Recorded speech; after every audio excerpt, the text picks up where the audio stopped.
Fala pessoal, tudo tranquilo?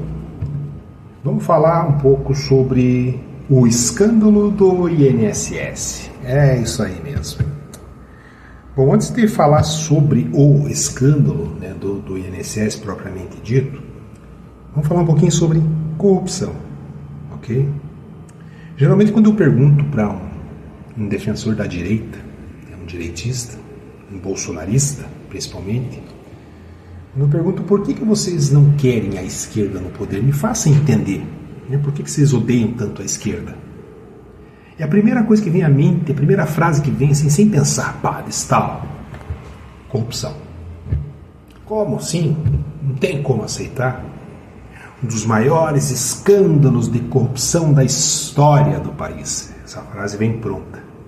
É uma frase dita aí por alguns expoentes da extrema-direita, Nicolas Ferreira, Eduardo Bolsonaro e tantos outros aí, que dizem essa frase e cai na cabeça do povo e o povo só reproduz. Um dos maiores escândalos de corrupção da história do país é o PT e a esquerda. Então a justificativa principal é essa, para não querer a esquerda no poder, é a corrupção. Atribuem a corrupção à esquerda. Mas vamos analisar aqui rapidamente um pouquinho da história do Brasil, rapidinho. O Brasil aí tem mais de 500 anos de existência, desde a sua invasão pelos europeus. Se pararmos para pensar em toda essa história do Brasil, é sério que nós vamos atribuir a esse pequeno período que vocês estão dizendo aí de 2002 para cá, 2002 a 2016, como sendo o período de maiores escândalos de corrupção da história do Brasil? É sério? Isso é sério, esse pensamento? Porque se for, é um pensamento totalmente imbecil. Desculpa, é um pensamento totalmente imbecil. Imaginar que em todo esse período da história do Brasil, esse pequeno trecho da história, de 16 anos aí de PT, e agora aí mais pouco tempo, desde 2023, esse pequeno período, então, esse é o maior período de corrupção da história do Brasil. É sério? Não tem como levar a sério uma história dessa. Se a gente for pegar o período republicano do Brasil, desde 1889, mais de 130 anos de república, dezenas de presidentes passaram, dezenas de governos passaram. E vamos pegar então só esse período de 2002, o governo PT, como sendo o maior período de escândalos de corrupção no Brasil. Me desculpe, é um pensamento idiota, infantil, ignorante, mau caráter. É mau caráter o pensamento. O que eu quero dizer com isso?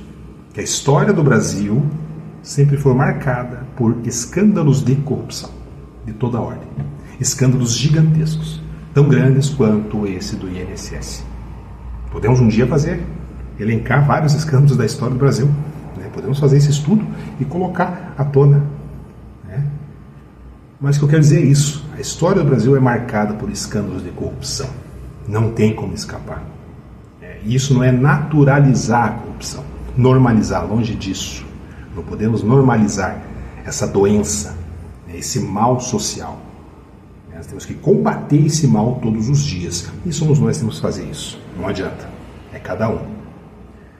Se pegarmos só o período aqui da redemocratização do país, 88 para cá, até o período militar, antes disso, do golpe militar, houve escândalos de corrupção gigantescos também, mas é óbvio que foi tudo muito encoberto. Se pegarmos só esse período da redemocratização, o primeiro presidente lá desde o período do Sarney, houve corrupção.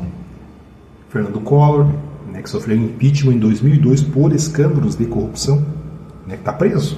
O Collor está preso agora, não por esse crime, por outros aí que ele cometeu recentemente. Fernando Henrique, o primeiro mandato.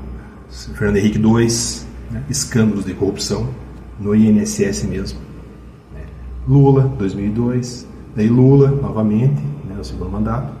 Dilma, depois Michel Temer, Bolsonaro e Lula novamente. Continua acontecendo escândalos de corrupção. Sim, não tem como escapar. Infelizmente, então a nossa história é marcada por escândalos de corrupção. Atribuir a corrupção à esquerda só é idiotice, mau caratismo, é vagabundice, pensamento. É terrorismo político. Essa aqui é a palavra. Ok? Bom, rapidamente sobre o INSS, então, esse novo escândalo do país. Sabemos que ele não começou agora no governo Lula. Né?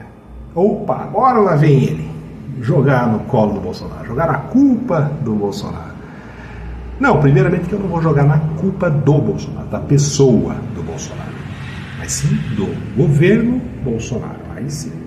Assim como do governo Lula. Não existe inocentes nessa história, não existe. Não adianta passar pano para um nem para outro. Todos têm culpa.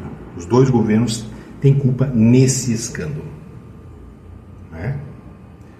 Um escândalo que vem lá, né, pelo que eu vi, desde 2019, acho que até um pouco antes, se não me engano, do governo Temer já. Mas vamos pegar em 2019, então.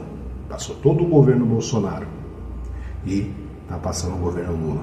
Ah, mas agora está em proporções gigantescas só porque é o governo de esquerda. Meus amigos, um esquema de corrupção tem 9 anos de existência, desde lá 2019. É óbvio que ele vai chegar, né, e não foi barrado nesse período, né, foi encoberto de alguma forma, né, não foi barrado durante esses 9 anos, é óbvio que ele vai tomar proporções gigantescas uma hora. E tomou.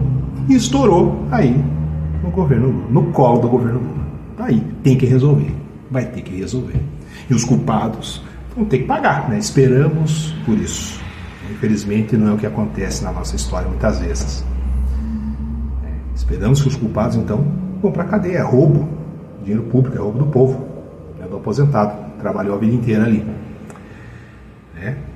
Os culpados lá do governo Bolsonaro e agora do governo Lula precisam pagar. Isso aí não podemos passar pano para ninguém, não existe inocentes nessa história. Ok? Então é essa a minha consideração rapidamente sobre isso. A gente não pode normalizar a corrupção de jeito nenhum. Ela não é própria da esquerda, ela é dos dois lados da mesma moeda. Os dois, a direita e a esquerda. Sempre existiu esquemas de corrupção, escândalos de corrupção. Né? E agora, mais esse daí para a gente colocar na nossa conta. Então essa é a minha análise rápida sobre mais esse escândalo do nosso país.